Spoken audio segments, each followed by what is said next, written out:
Book 1, Chapter 4. It was the custom of Pisani, except when the duties of his profession made special demand on his time, to devote a certain portion of the midday to sleep, a habit not so much a luxury as a necessity to a man who slept very little during the night. In fact, whether to compose or to practice, the hours of noon were precisely those in which Pisani could not have been active if he would. His genius resembled those fountains full at dawn and evening, overflowing at night, and perfectly dry at the meridian. During this time, consecrated by her husband to repose, the Signora generally stole out to make the purchases necessary for the little household, or to enjoy, as what woman does not, a little relaxation in gossip with some of her own sex. On the day following this brilliant triumph, how many congratulations would she have to receive? At these times it was Viola's habit to seat herself without the door of the house, under an awning which sheltered from the sun without obstructing the view. With the prompt book under her knee, on which her eye roves listlessly from time to time, you may behold her, the vine leaves clustering from their arching trellis over the door behind, and the lazy, white-sailed boats skimming along the sea that stretched before. As thus she sat, rather in reverie than thought, a man coming from the direction of Posilippo, with a slow step and downcast eyes, passed close by the house, and Viola, looking up abruptly, started in a kind of terror as she recognized the stranger. She uttered an involuntary exclamation, and the cavalier, turning, saw and paused. He stood a moment or two between her and the sunlit ocean, contemplating in a silence too serious and gentle for the boldness of gallantry the blushing face and the young slight form before him. At length he spoke. "Are you happy, my child," he said in an almost paternal tone, "at the career that lies before you? From 16 to 30, the music in the breath of applause is sweeter than all the music your voice can utter." "I know not," replied Viola falteringly, but encouraged by the liquid softness of the accents that addressed her. "I know not whether I am happy now, but I was last night. And I feel, too, Excellency, that I have you to thank, though, perhaps, you scarce know why." "You deceive yourself," said the cavalier with a smile. "I am aware that I assisted to your merited success, and it is you who scarce know how. The why I will tell you, because I saw in your heart a nobler ambition than that of the woman's vanity. It was the daughter that interested me. Perhaps you would rather I should have admired the singer." "No, oh no." "Well, I believe you. And now, since we have thus met, I will pause to counsel you. When next you go to the theatre, you will have at your feet all the young gallants of Naples. Poor infant, the flame that dazzles the eye can scorch the wing. Remember that the only homage that does not sully must be that which these gallants will not give thee. And whatever thy dreams of the future, and I see while I speak to thee how wandering they are, and wild, may only those be fulfilled which centre round the hearth of home."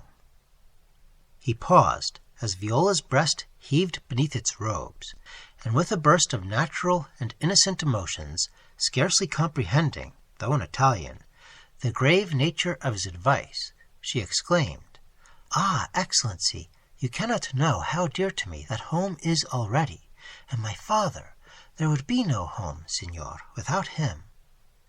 A deep and melancholy shade settled over the face of the cavalier. He looked up at the quiet house buried amidst the vine leaves, and turned again to the vivid animated face of the young actress. "It is well," said he. "A simple heart may be its own best guide. And so, go on and prosper. Adieu, fair singer." "Adieu, Excellency. But," and something she could not resist, An anxious, sickening feeling of fear and hope impelled her to ask the question. "I shall see you again, shall I not, at San Carlo?" "Not, at least, for some time. I leave Naples today." Indeed, and Viola's heart sank within her. The poetry of the stage was gone. "And," said the cavalier, turning back, and gently laying his hand on hers, "and, perhaps, before we meet, you may have suffered, known the first sharp griefs of human life, known how little what fame can gain repays what the heart can lose, but be brave and yield not even to what may seem the piety of sorrow. Observe yon tree in your neighbor's garden. Look how it grows up, crooked and distorted. Some wind scattered the germ from which it sprang in the clefts of the rock, choked up and walled round by crags and buildings, by nature and man. Its life has been one struggle for the light which makes to that life the necessity and the principle. You see how it has writhed and twisted, how, meeting the barrier in one spot, it has labored and worked stem and branches towards the clear skies at last. What has preserved it through each disfavor of birth and circumstances? Why are its leaves as green and fair as those of the vine behind you, which, with all its arms, can embrace the open sunshine? My child, because of the very instinct that impelled the struggle, because the labor for the light won to the light at length. So, with a gallant heart, through every adverse accident of sorrow and of fate, to turn to the sun, to strive for the heaven. This it is that gives knowledge to the strong and happiness to the weak. Ere we meet again, you will turn sad and heavy eyes to those quiet boughs, and when you hear the birds sing from them, and see the sunshine come aslant from crag and housetop to be the playfellow of their leaves, learn the lesson that nature teaches you, and strive through darkness to the light. As he spoke, he moved on slowly, and left Viola wondering, silent, saddened with his dim prophecy of coming evil, and yet, through sadness, charmed. Involuntarily, her eyes followed him. Involuntarily, she stretched forth her arms, as if by a gesture to call him back. She would have given worlds to have seen him turn, to have heard once more his low, calm, silvery voice, to have felt again the light touch of his hand on hers. As moonlight that softens into beauty every angle on which it falls seemed his presence. As moonlight vanishes, and things assume their common aspect of the rugged and the mean, he receded from her eyes, and the outward scene was commonplace once more.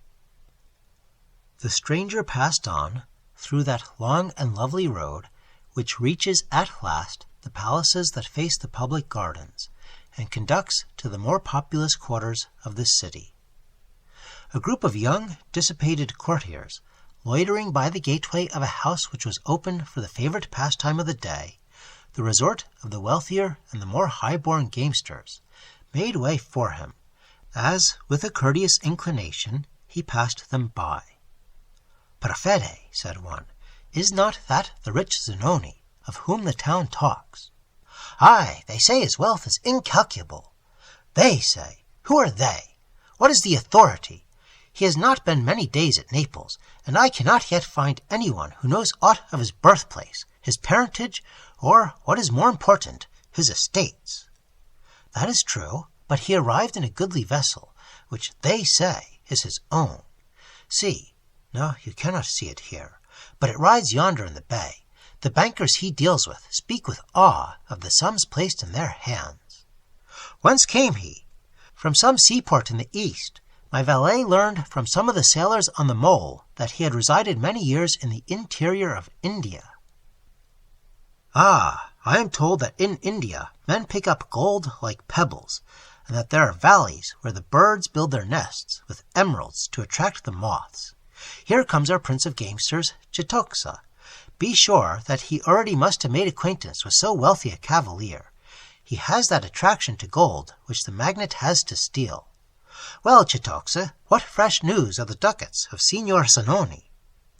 "Oh," said Cetoxa carelessly, "my friend—" "Ha ha! Hear him! His friend!" "Yes, my friend Zanoni is going to Rome for a short time.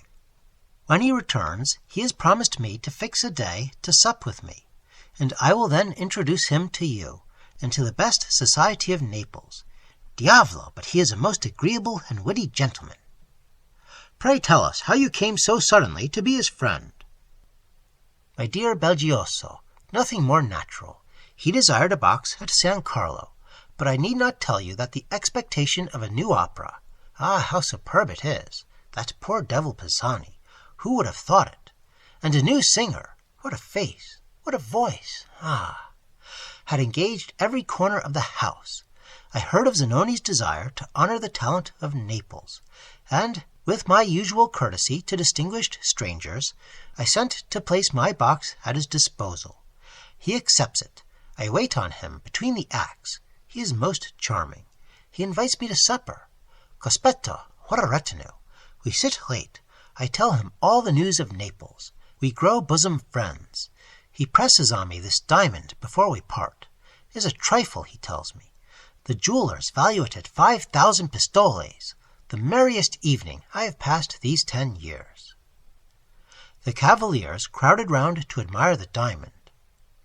"Signor Count Cetoxa," said one grave-looking sombre man, who had crossed himself 2 or 3 times during the Neapolitan's narrative, "are you not aware of the strange reports about this person? Are you not afraid to receive from him a gift which may carry with it the most fatal consequences? Do you not know that he is said to be a sorcerer, to possess the mal-occhio, to—" "Prithee spare us your antiquated superstitions," interrupted Cetoxa contemptuously. "They are out of fashion. Nothing now goes down but skepticism and philosophy. And what, after all, do these rumors, when sifted, amount to? They have no origin but this. A silly old man of 86, quite in his dotage, solemnly avers that he saw this same Zanoni 70 years ago, he himself the narrator, then a mere boy, at Milan, when this very Zanoni, as you all see, is at least as young as you or I, Belgioso." "But that," said the grave gentleman, "that is the mystery. Old Avelli declares that Zanoni does not seem a day older than when they met at Milan. He says that even then at Milan, mark this, where, though under another name, this Zanoni appeared in the same splendor, he was attended also by the same mystery, and that an old man there remembered to have seen him 60 years before in Sweden." "Tush," returned Cetoxa. "The same thing has been said of the quack Cagliostro. Mere fables. I will believe them when I see this diamond turned to a wisp of hay. For the rest," he added gravely, "I consider this illustrious gentleman my friend, and a whisper against his honor and repute will in future be equivalent to an affront to myself." Cetoxa was a redoubted swordsman, and excelled in a peculiarly awkward maneuver, which he himself had added to the variations of the stoccata. The grave gentleman, however anxious for the spiritual weal of the Count, had an equal regard for his own corporeal safety. He contented himself with a look of compassion, and, turning through the gateway, ascended the stairs to the gaming tables. "Ha ha!" said Cetoxa, laughing. "Our good Loredano is envious of my diamond. Gentlemen, you sup with me tonight. I assure you I never met a more delightful, sociable, entertaining person than my dear friend, the Signor Zanoni."